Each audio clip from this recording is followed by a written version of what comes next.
Welcome to another edition of Iconics. I'm your host, Mike Gastineau. Our thanks to the Swinomish Casino and Lodge and Dick's Drive-In Restaurants. And we have got a terrific show today with two legendary NBA guys. Now, normally I would go right to Marc Spears. He's our true guest today. He's a writer for ESPN, also works for Anscape. He's done some terrific articles that we're going to talk about. But I don't introduce Marc first today because today is my first chance to welcome in the Hall of Famer, as I now call him. It's been a while since I've seen George Karl, and since I've seen George Karl, he has been admitted. I guess, how do you put it, George? I guess you're going to be inducted in September, but you're now officially a Hall of Famer. Congratulations, man. I think it's a testament to a long, successful journey that you had. And I agree with Marc. Congratulations to you. Good job.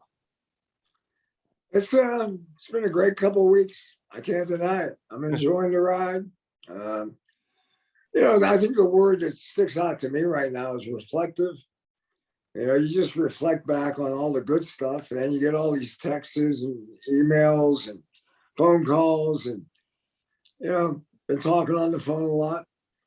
And I enjoyed New Orleans with the class that we have, Timmy Hardaway and Del Harris and Swim Cash is from my hometown in Pittsburgh. And I mean, I just had a ball. I knew you best up here in Seattle for 8 or 9 years. Marc, I know you knew George best, I think, in Denver. You've known him for a while, but you covered him in Denver. Your thoughts as this was kind of talked about over the last year or two, should George be in the Hall of Fame? He's the 6th winningest coach of all time. Why isn't George in the Hall of Fame? What did you think as this finally came to be, and what are your thoughts on his career? Well, I text Coach after and revealed to him that I was a voter this year. I don't know if I'm supposed to tell him that, but I did. And to me, it was a no-brainer. I'm not sure if Coach, were you even a candidate before? I assume this is first ballot, right? No, I think I've been up for the Hall of Fame for like 3 or 4 years. Okay. And I've never made it to the final round. Okay. This is the first time I got to that final vote. I think the last couple of years, Tom Jonovich and Rick Carlisle. Yeah. I mean, not Rick Carlisle, but Rick Adelman got in. And I don't know if they want to take more than one coach every year. It seems like they kind of only got one. They kind of have that. I'm hoping that someday they take assistant coaches. It's kind of my desire is to get Coach Guthrie, Coach Gerg in there. But I also think they don't honor the guy like a Robert Horry. Yeah. A glue guy like a Bruce Bowen. Yeah. A guy that Nate McMillan. I know Nate McMillan had no stats, but we got to start a new kind of Hall of Fame, man. The unheralded Hall. Well, the game of basketball, I mean, it's when the team works is when you win championships, Yeah. And there are guys that make teams work, and there are guys that don't make teams work. Yeah. And I'll say this about Coach. When I got the ballot, he's one of those candidates where you say, he's not in already? Like, I just assumed he was in. So, Coach, you're a no-brainer. Like, to me, it wasn't even up for debate. I don't even know if I even read your chart. I just signed it. Yeah. Well, I now know one vote I got. I don't know any other voters, but I know one guy. Yeah. I think Doc Rivers might be a voter, though. I'm not sure. Yeah. I was telling Coach this earlier. Yes, it's a secret society, man. I've done it 3 times. I actually kind of like them doing it that way. And it's old school, man. They send you a package in the mail, and it's like Xerox copies of each person with all their stats, and then another paper with other things you should consider about them. And I've always kind of looked at it like your whole body of work. It's not just NBA. It's like, especially for players, high school, college, everything. I mean, like your playing career is considered as well, right? So, like it was, like I said, it was a no-brainer. But I filled out all the other ones, mailed it in. Like, it was all old school, man. I had to stamp on it and everything. This wasn't no internet deal. like they do for NBA now. And I enjoyed it, and it was a pleasure to quickly check that box. George, when people ask anybody what's the greatest day of your life, a lot of people will default to maybe the day they got married or the day their children were born or something like that, and that's understandable. The greatest day of your professional life, I'm going to have a hard time believing there was any day better, your basketball life, I should say, than the Saturday you're in New Orleans. Duke is playing North Carolina in the semifinals, first time they've ever met in the tournament. Mike Krzyzewski's last year. You find out you're going in the Hall of Fame. It's 2022. Your number was 22. Here comes this, Carolina Duke is like Red Sox Yankees. The one thing about that rivalry, it always delivers. They don't play boring games. They're always and that was a classic. Your guys won. You're going to have a better basketball day than that one? That Friday night with the Hall of Fame class and sitting there and having dinner and everybody talking about their experience. And then Saturday is, Carolina kicks Duke's butt. No, I can't have a better day than Saturday. I mean, the only one I can recall is Sunday that we went when we beat Utah in Game 7 to go to the NBA Finals. I remember, that game. I don't think the score ever got more than 5 points one way or the other. Tremendously close game. And then walking around Seattle after winning a Sunday afternoon game in Seattle. I believe it was Sunday, but it might have been Saturday. But good memories. I mean, that's what happens when you reflect back. Like Del Harris has been a mentor to me. He's meant a lot to me over my career, and going in with him will be cool. It seems to be a little bit of a coaching clique. There's 3 coaches, 3 women coaches going in with us. So I'm looking forward to September. The ceremonies, I think September 10th. And I don't know. It's just going to be a party all summer long. Yeah, good for you. It's been earned. Who there'll be several people involved, I'm sure. Who do you see as being involved from Seattle? You had legendary stuff happen to you in Denver. You had a great run, a short run, but a great run in Milwaukee. But we kind of consider you ours up here in Seattle. Who do you see representing the Sonics and the Sonics part of your career in September? Well, I think the one that comes to mind right now is Gary. Gary is in the hall, and there's, I think I got 2 guys, Ray and Gary, and I think Gary and I had such a great history of combativeness, anger, and then loving each other and being friends with each other. Now, Gary's probably been as loyal to me as anybody I've ever coached. And, I love Nate. I love Deadlift.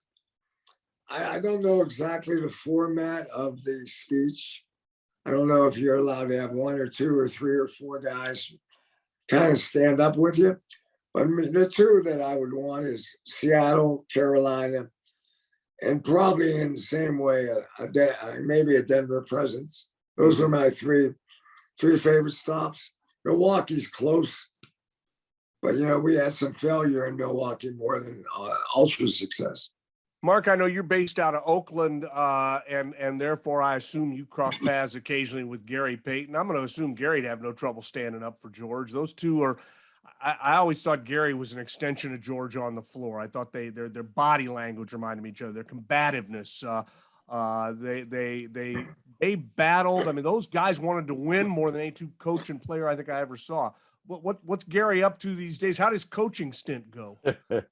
I can hear Jerry now. Oh man, I love George, man. I love George. Yeah, I'll be there. and I think what you get to do, coach, because I've been there a few times, is you have some people that like escort you. Could be 1 person, it could be 3 people. So if you feel like, you know what, I want somebody from these 3 eras that were important to me, North Carolina, Denver, Seattle, you could, pick a Michael Jordan and a Gary Payton and, whomever from Denver to be up there with you. And just kind of like, they just come up there with you and hang out behind you while you say your speech. And that's pretty cool. So it's basically your choice. I've seen people have 1 person. I've seen people have 3. But to answer your question about Gary, he's coaching an NAIA school called Lincoln University, which is, I be honest with you, I had never heard of it until he got the job, and I live in Oakland. So it's like a small school in Oakland, but he's getting some really good players, and he's trying to build it into something, and they're working on getting like a permanent venue to play in. And I think he kind of feels like with the departure of the Warriors, he could perhaps build this into something where, you know, people will start wanting to go to their games. I mean, George knows this because he coached at Golden State. Forget that part. The East Bay especially loves basketball as much as anybody in the country. And so, you know, hopefully Gary could get that going out here. But yeah, he still runs Oakland, man. There's a little watering hole he goes to on Thursday nights and plays dominoes and yells at people. It's his, he keeps inviting me to come, but I haven't made it out there yet. I'll get out there with him. But nah, I mean, GP, I was actually in the same flight with him returning back from All-Star, and he's still the same hoop, man. And his son is playing phenomenally with the Warriors, man. Just Yeah. He's been in so many different places, and it's funny to think that he just never really found a home. Well, he definitely seems to have found a home with Golden State and went from being barely making the team as a 15th man to like in their rotation defensively. Mark, I want you to talk a little bit about Jamal Mosley. You wrote one of your latest pieces, might be your latest, was about the coach of the Orlando Magic. He's got 1 year now under his belt. He traveled a long road to get the gig. And along that road he traveled, he benefited from knowing George in a real direct way. And I'd like you to tell that story because I think one of the things about George's career, and I found it out the longer I knew of things, and even after George had left, you find out people that you know, George, you've always had a desire to help people along the way, and people help you, and it's just paying back. It's what you do. It's what you're supposed to do. But Mark, talk about Jamal and his rise and how he was directly impacted by George. Yeah, Jamal was a college basketball player at Colorado. About as good a human being that you'll find, certainly a better human being than me and George. Just a nice guy, right? Me and George have some asshole in us, excuse my language, right? But you know, Jamal's not like that, man. And he finished his playing career overseas and was considering going back around 2005. And he just like moved in a Denver suburb with one of his buddies. I don't even know if George remembers all this, and was just, you know, took one of the rooms up, might have been living rent free, and he bumped into Welsh, one of George's John John Welsh. Welsh, one of George's old assistants who recruited him at Fresno State. He's like, man, why don't you just come down to Pepsi Center? You know, you still young enough in shape where, you know, George knows this, like young assistants who could still play a little bit is good because they could play their players in one-on-one and give them somebody to work out against when they need it, you know? And so Jamal was like 6'7", versatile.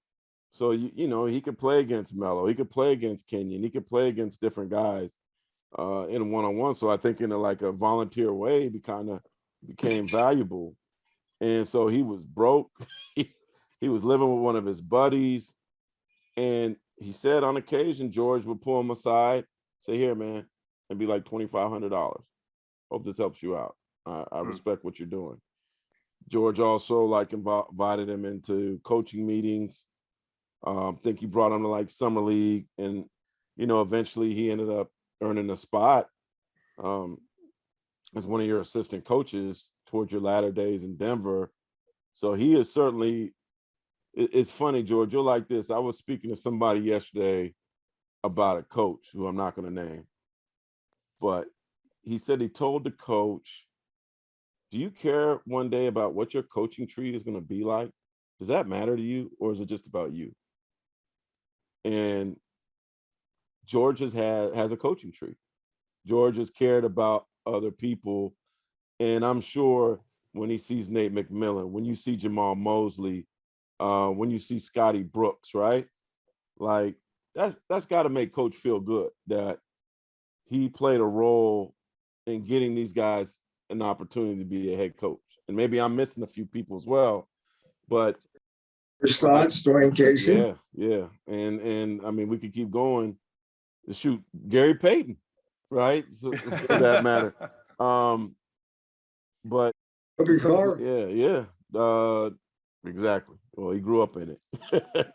But Jamal was like, man, like, you know, George basically gave me a chance when nobody else would, and he helped me eat. Like, so, you know, and I asked Coach about it, and Coach, you could go on and tell him what you told me about it, but I think when he speaks about George, it certainly was with reverence and a lot of gratitude. What do you see in young guys, George, when you want to help them? I mean, I know you want to talk about what Marc said. What is it that you see in a guy? What do you like to see where you go, okay, I'm going to help this guy? You can't help everybody. What's the differential thing there? Well, you know, with assistant coaches, to me, it's that more their energy and their positivity and their work ethic. Are they going to understand that they're going to be at the bottom of the totem pole and put in the time? But, you know, I don't know when it was just about time I got here in Denver.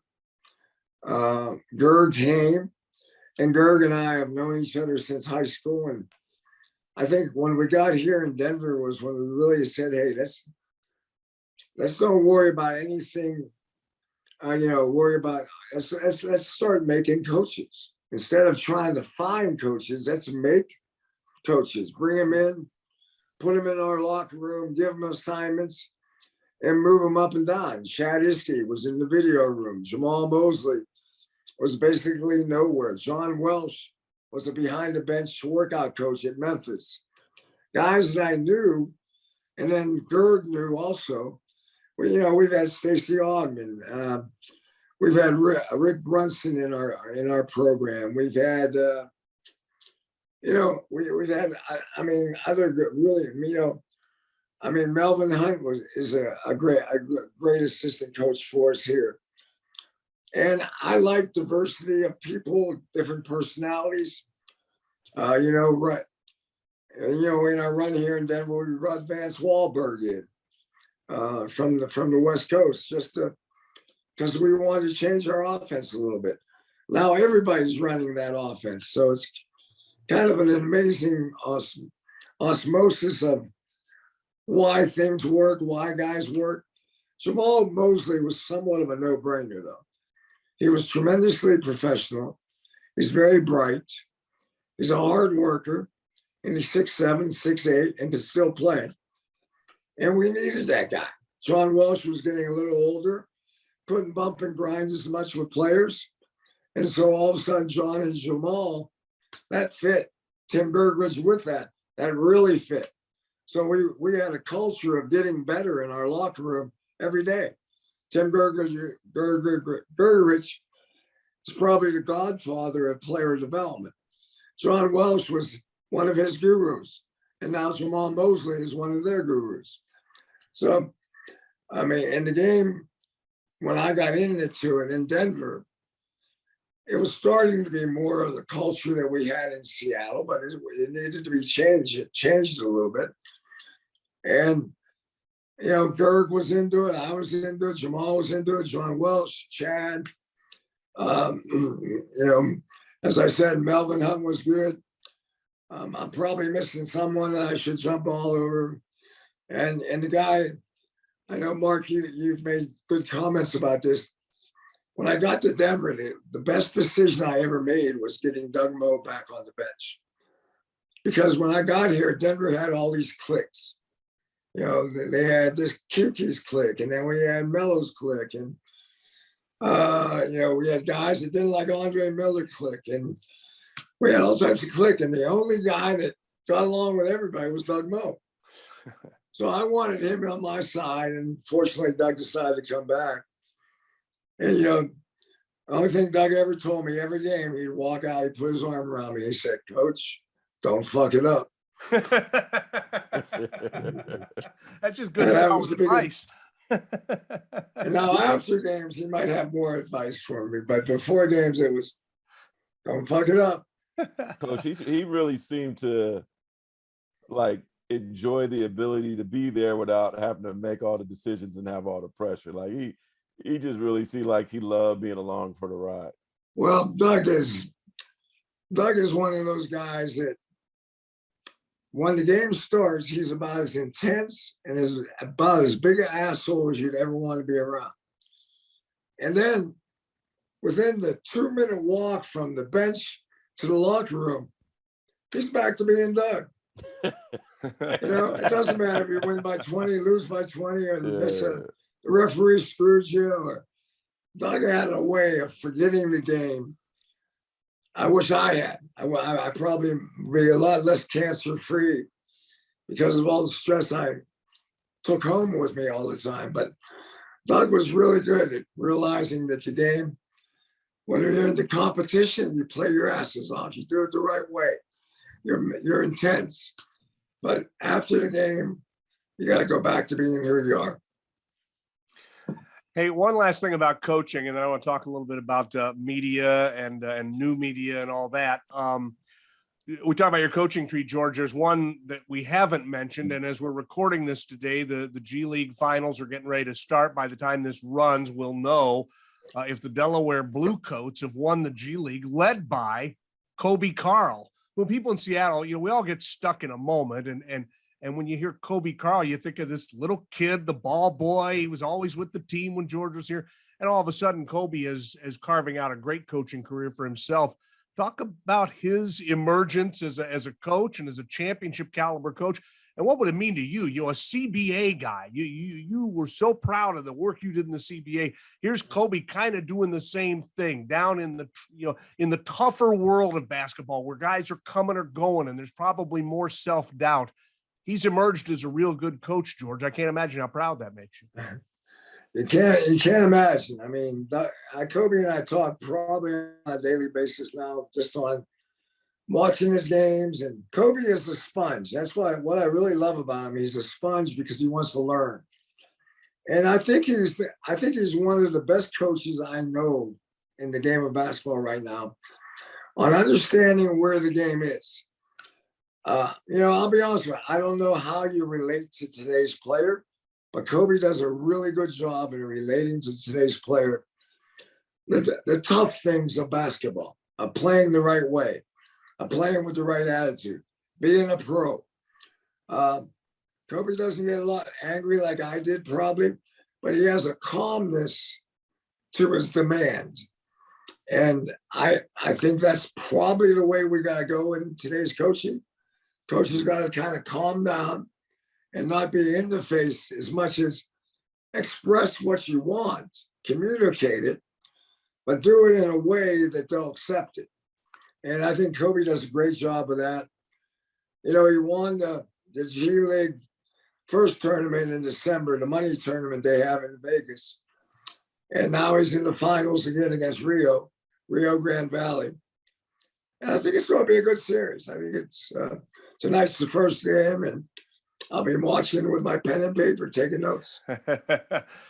George Karl, the Hall of Famer, Marc Spears from ESPN, Iconic Sonics, Part 2, coming up. Our thanks to Swinomish Casino and Lodge and Dick's Drive-In Restaurants. Part 2 of Iconic Sonics with two icons in their own right. Certainly an iconic Sonic, an iconic Nugget, an iconic Buck, an iconic Tar Heel. George Karl is our guest.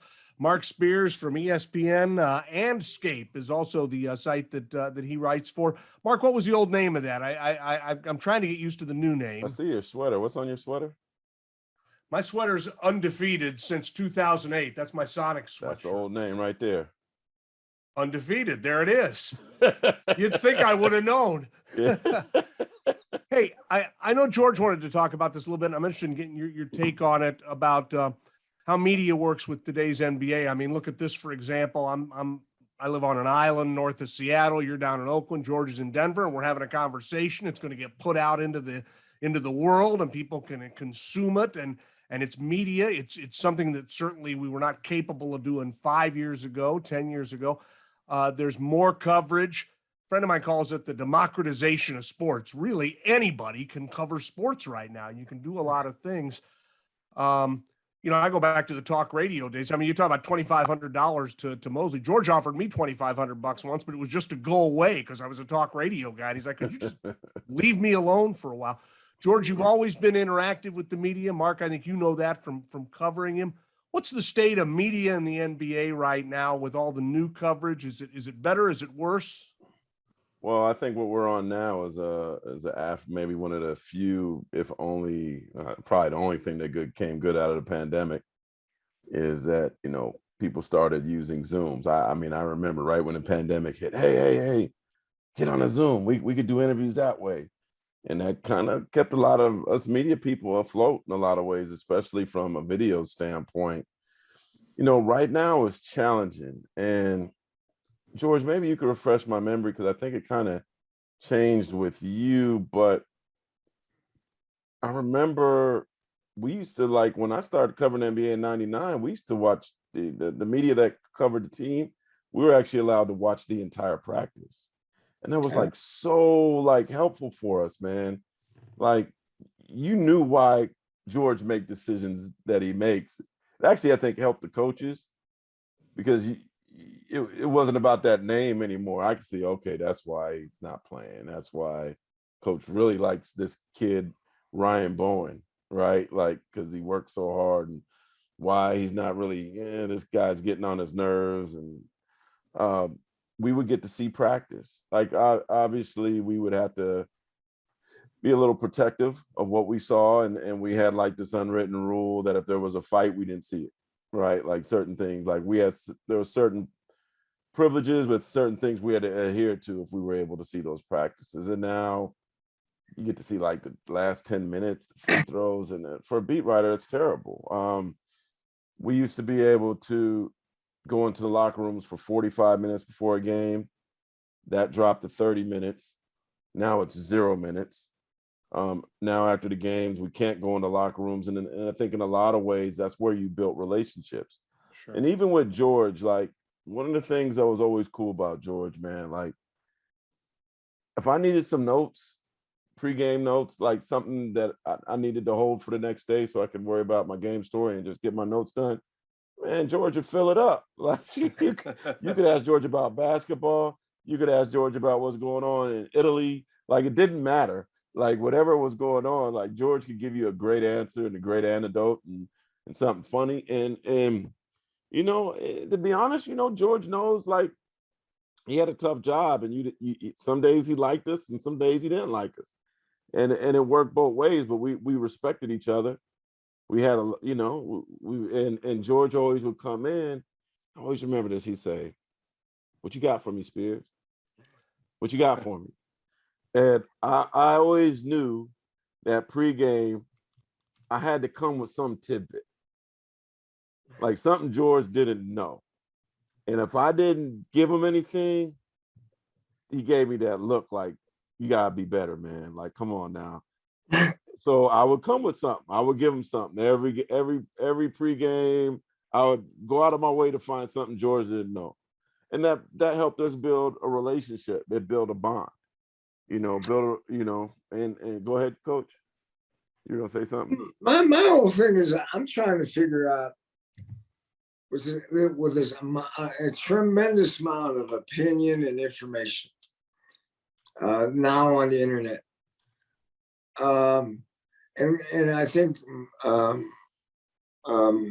we talked a little bit about truth in media, how truth has become kind of important to us. How do we find the truth in today's world of a lot of opinion, a lot of spin, and a lot of PR that tries to keep you away from the truth? I think and and George,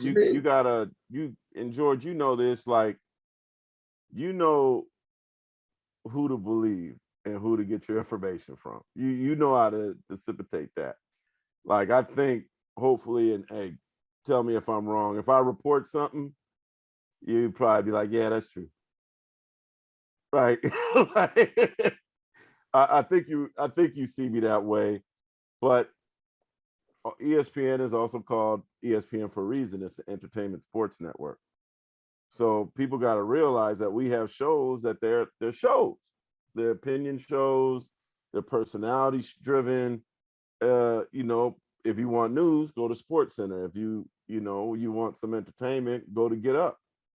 And so I think what social media did was it gave a whole bunch of people a platform to make an opinion and say something, and people that perhaps wouldn't have the ability to tap a star on the shoulder now can, by just adding them and saying something.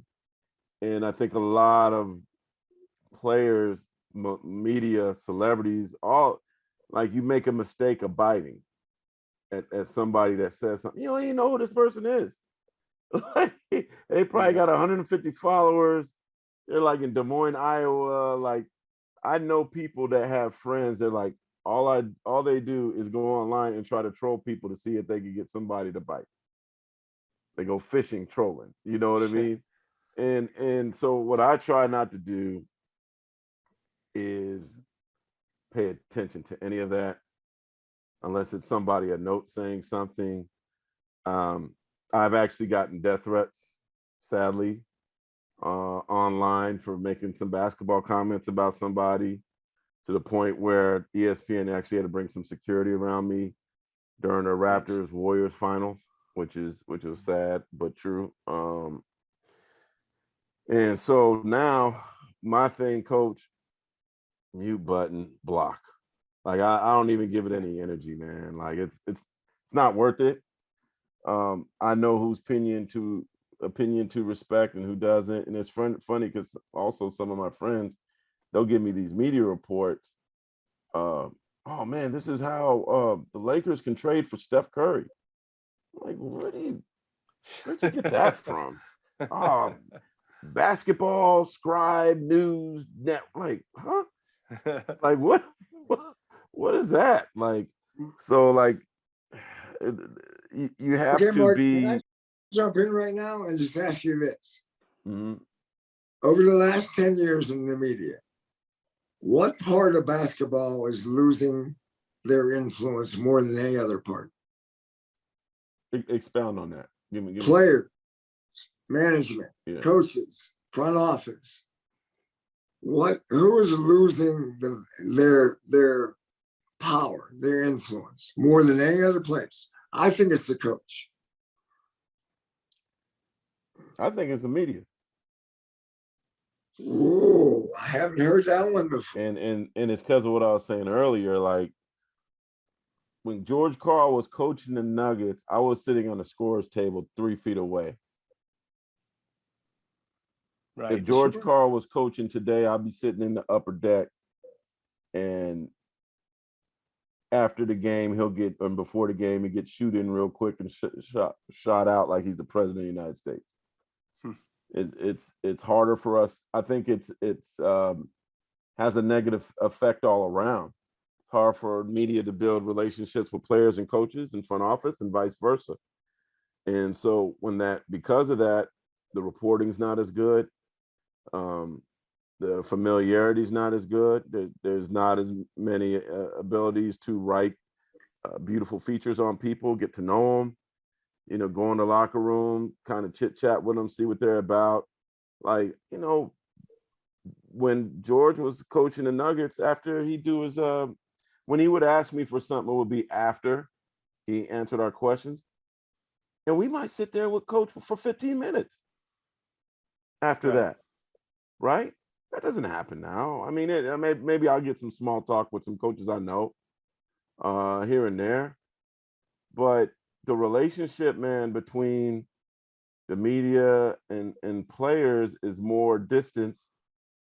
And I think because it is more distance, the reporting is probably is more sourced and not as good. Mark, don't you feel as if media in all sports, it just becomes so hard to do the job, and it almost feels like it's just an arm of the team's PR department. The teams have become very savvy with how they treat the media. Yeah. I agree with you. I mean, they've moved you away from the floor. They've limited the amount of time you get.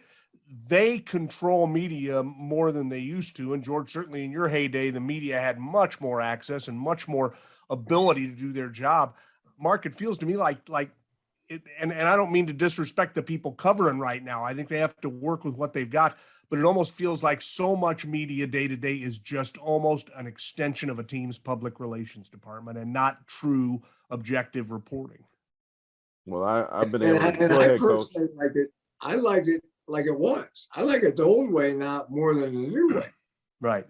I like the idea that we are kind of, you got to do your job, I got to do my job, but there are times that we can help each other do each other's jobs. And now today we don't get that. We don't have the closeness of okay, Mark said this, I'll go talk to him about it. Yeah. And I really think the coaches, in a way, we're the ones that talk to the media more than anybody else. Yeah. I mean, 3 times a day on game day is a little ridiculous. Yeah. I think we should at least cut that out. Yeah. But in the same sense, there's so much more information, more opinion, more stuff. But are we smarter because of it? Sometimes I don't think we are. I think we're more confused because of it sometimes. Yeah. But like to George's point, like I remember me and I'll tell the story, George. You wouldn't remember this. We had he was mad at Marc Kisler. We had a conference in Denver. See him roll his eyes already. Yeah. Marc Kisler used to just drive him nuts sometimes, right? But Marc, he oftentimes, if he wrote something, he would come to the game the next day. I give respect for that, but it almost seemed like he had something going on with Coach for a minute. So Coach was taking it out on me, right? But I after a while I said, Coach, my name was Mark with a C, not Mark with a K. You remember that? And I said, if you got a problem with Marc Kisler, man, I'll give you his phone number. You can call him. And that was like, Coach actually laughed. He's like, yeah, let me leave Spears alone, man. But Coach was like, he said, you guys are on the same team. You guys are on the same team. But there was an ability then. I mean, you could still do it now, but I think there was a better ability then for the coaches and the players to work out any like confusion or differences that they had.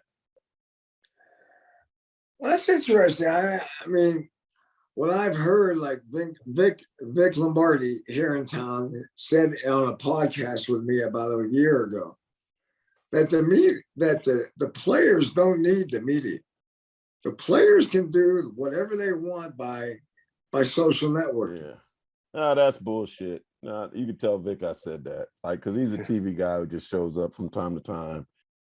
Well, what I'm saying is, what I see is the media, the social media. Where does it fit? Does it fit above the media or below the media, or does?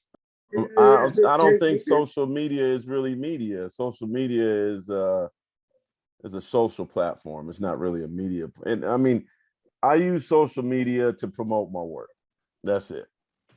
Right. Well, to put out some news, but that ran our country with social media. Oh, yeah. I get and I'm that. going, we can't have this anymore. Yeah. We can't do this way.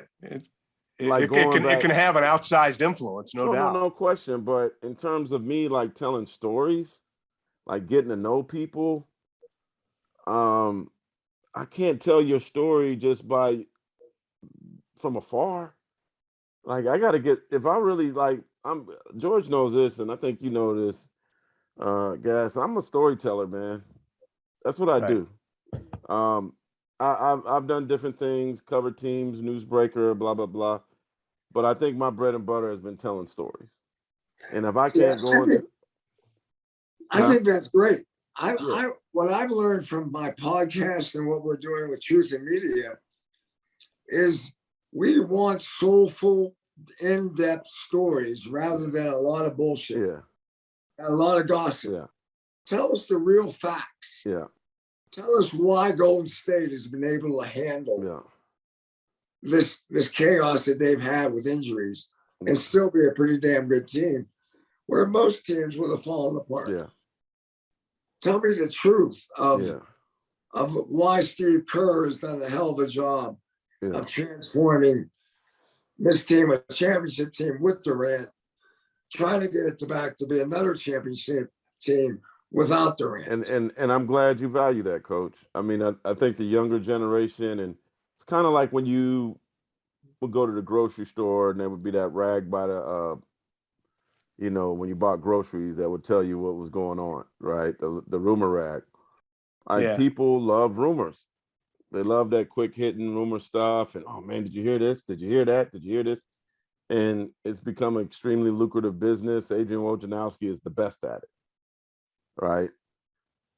For me, I like to tell stories, tell people something they didn't know, perhaps maybe even change the way you view the world based on the story I wrote about that person or what they're doing. I found it's interesting, Coach, when covering the NBA, I ended up, when I was covering the Nuggets, just kind of coincidentally, hey, so-and-so is going to go visit this elementary school, or so-and-so is going to visit this cancer patient, or so-and-so is going to visit this program that helps inner city youth. And a lot of times what I learned from that thing, that it wasn't just some, like, these players, these coaches were really passionate about whatever that is, and you can find something deeper about them. And that's kind of where I was like, I like these stories, man. I got a great compliment yesterday from one of my wife's coworkers who says, when I read Marc's work, I feel like I get to know people. And that's just, man, that's like, everybody has their own lane. There's a lot of different lanes to go to. But if I tell a George Karl story, and I've told George Karl stories, we've talked in depth about some stuff. I want by the end of that story that you felt like George, even though you never even shook his hand. Well, I think you're showing us that you like more in-depth stories. Yeah. You don't want a post-game story about what happened in the game. You want more depth on why it happened and who was responsible for it happening and who supported who because of it. Yeah. And that takes locker room access, right? Like I need to get that assistant coach. You mentioned the Warriors. I remember that the Nick Uren. You know Nick Uren is, right, George? Right. I'm trying to remember, there was some change that was made in a Cleveland Warriors series that Kerr took the advice of Nick Uren and made a lineup change. So I think he put Iguodala in the starting lineup to guard LeBron, and that altered the series, changed the series. And I remember I had to go on the team bus before the Warriors left after one of these games to find Nick Uren to write that story about how how Steve trusted one of his, he wasn't even sitting on the front row, he was sitting behind the bench. But it ended up being a really, really good story that I think people love because it was deeper than the Warriors won the game. And this is like, you find the moment and what was behind the moment, which ended up, I think, being a bit better story than most people wrote that night. Marc Spears and George Karl. Before we wrap it up, guys, speaking of stories, two of Marc's recent stories involved Seattle guys, Paolo Banchero, who is maybe going to be the next big thing in the NBA. He certainly was the next big thing in college basketball this year. And a story on Jaden McDaniels that kind of mushroomed into a story about Seattle basketball. I think all of us up here, Marc, always marveled at the amount of talent that has come out of this area, given our population size and given where we're located. So a little bit on that, but also on anything you've heard regarding NBA expansion. Our belief is with Climate Pledge Arena now ready to go, that the NBA, I don't think it's going to happen next season. Maybe it's still a year or two away. What do you know about the return of the NBA up here, and how righteous would that be given the talent that spins out of this city every single year? I think the only given is Seattle, to be honest. I think a lot of people assume that Vegas will get a team.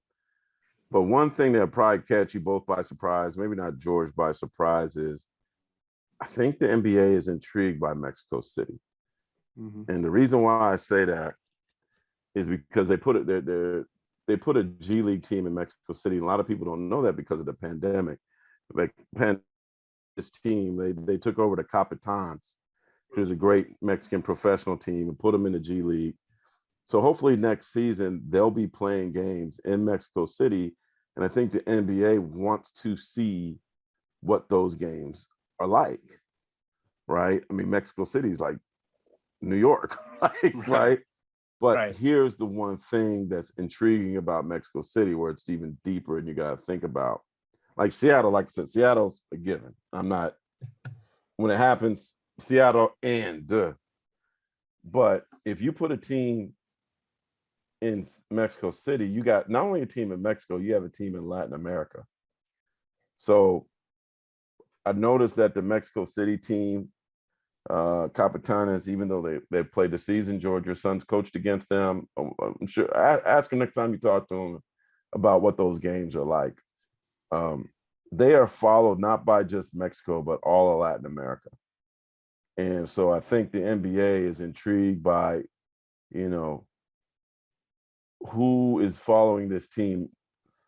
Panama's following this team, Dominican Republic, Haiti, Puerto Rico, all these like different Latin American countries are following this team.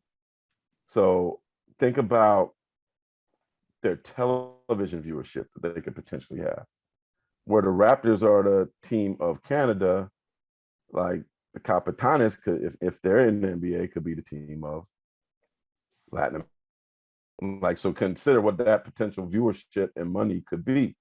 So I folks that probably assume that Vegas is the other team, which it could be, but just keep an eye on Mexico City, because to me, I think that could have a huge impact.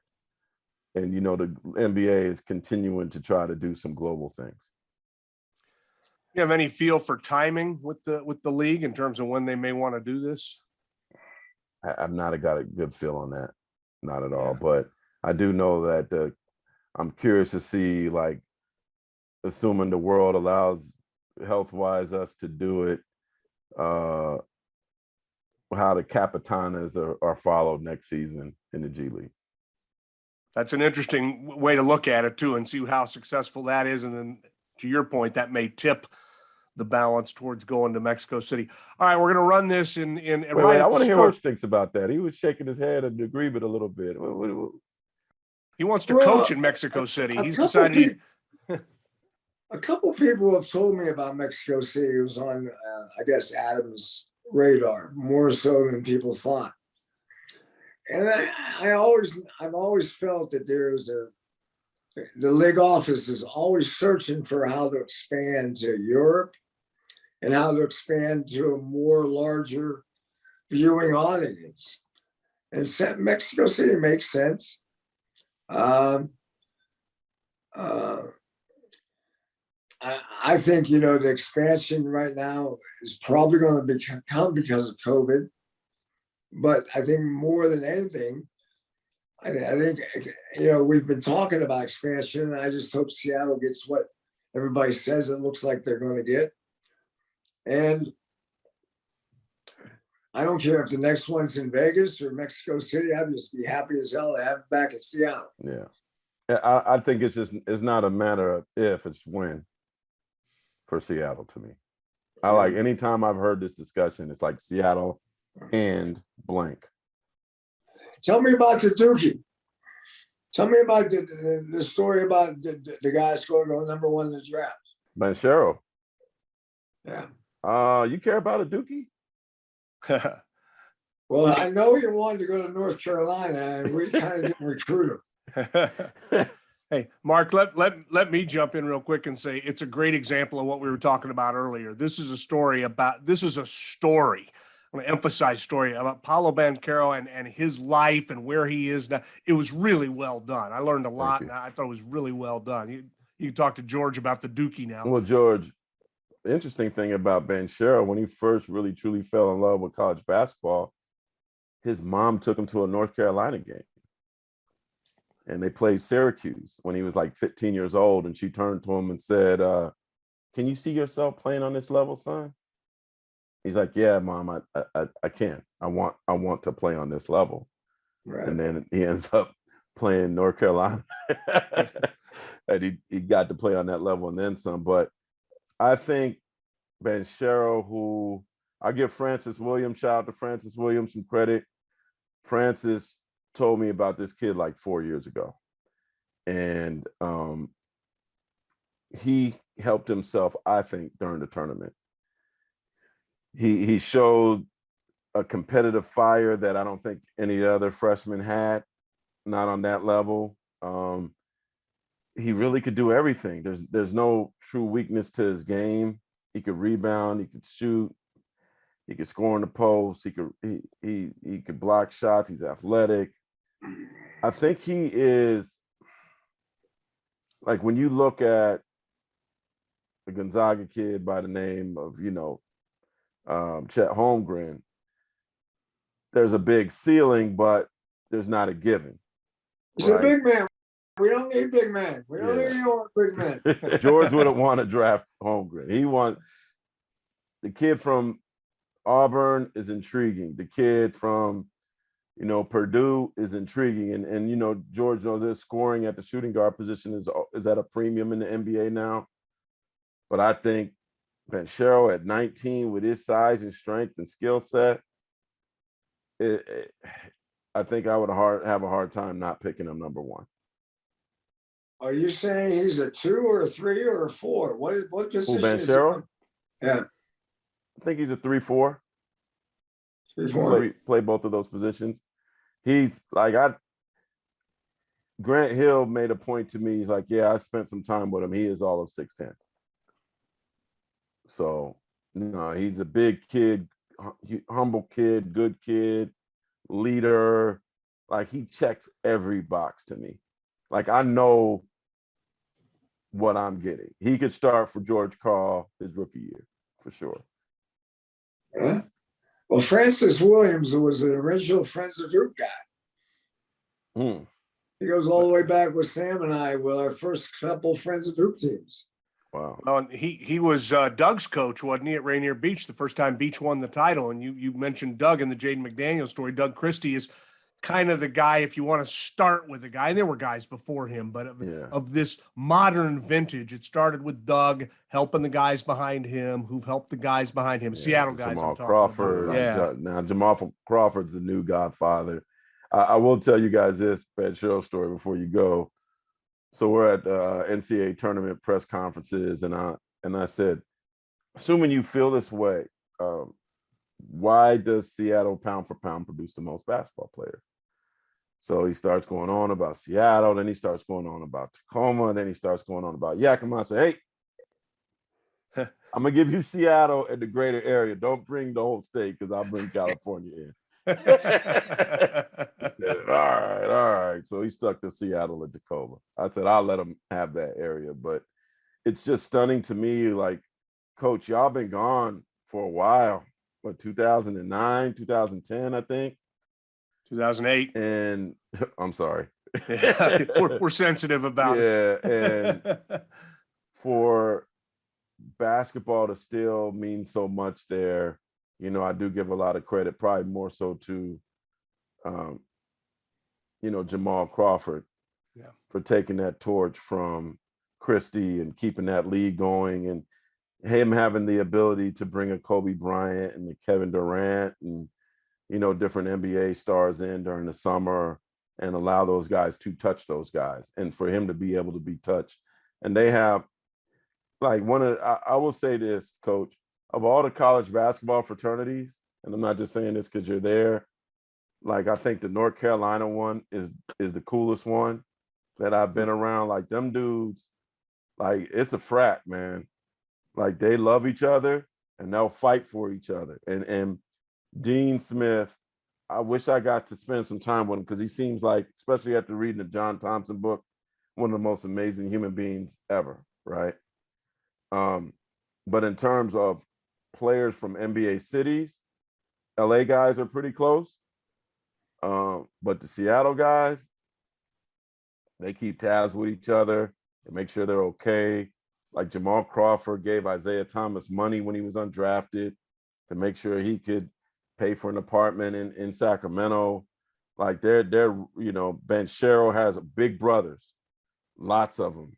DeJounte Murray, Isaiah Thomas, Crawford. I could go on and on about all the guys that mentor him. And so it's really cool to see that those guys have a brotherhood like that. Like that, the Duke brotherhood is cool. I like how they're making that cute and everything now. Duke brotherhood, this new thing. That Tar Heel thing, that's been a long. You got it right, Mark. You got it right, babe. That thing been that fraternity. It's hard to beat that one. And one last thing they did this year was unbelievable. Putting their team together the last 6 weeks of the season. What a ride. What a ride. I was happy. One last Seattle note I'll give to you is those NBA guys and them taking care of each other and being visible. And I agree, Jamal is kind of the king right now for all the right reasons. The fans react to it too. The fans up here, 14 years after the fact, still have a love of the Sonics. And they use the young guys, Mark, to stay in touch with the NBA as much as we can. It's tough when the league's not coming through town every couple of nights. It's really tough to stay up on things. These guys help us do that and will help, I think. And shows like this will help when the team finally comes back. It's almost going to be plug and play. I don't know that you could have a better situation for what will be called an expansion team than to come into Seattle. It'll be a good thing. Guys, this was great. Great, and appropriate to bring up Dean right at the end. George, we started with congratulating you going to the Hall of Fame. I said earlier, I can't imagine how proud you are, Kobe. I can't imagine how proud Dean would be of the path you've walked and that it ends up at Springfield. Good for you. Oh, what's funny is I'll tell you a quick addition to getting in the Hall of Fame.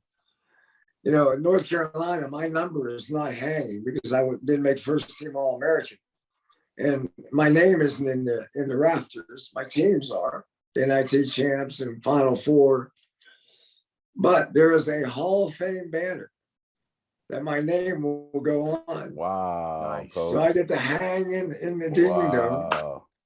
So get in the NBA Hall of Fame. That's great. That's a great little side note, man. Congrats, Coach. So there's a sign out there, Hall of Fame. There's 11 guys from North Carolina, and I'm the 12th. That's amazing. Did you call me yet to say, hey, now, did you bring that banner down and start? I did mention it to Roy about it. I'm sure they'll get it done. And hopefully they'll honor you properly. I'm sure. They may be asking for a donation. Say we need a little money to bring it down and they don't need no money. Mark, this is great. Thank you very much. Love you, Coach. Appreciate it. Blessings to y'all. All right. We done, Mike? Mark, thanks, enjoy your work, and we'll send everybody over. Mark J. Spears on Twitter, and that'll connect you to all of his work. Thanks for doing this, guys. I appreciate it. Thank you. The coach, the Hall of Famer, and Marc Spears from ESPN. Our guests on Iconic Sonics. It's brought to you by Swinomish Casino and Lodge and Dick's Drive-In Restaurants. I'm Mike Gastineau. Get more information at iconicsonics.com.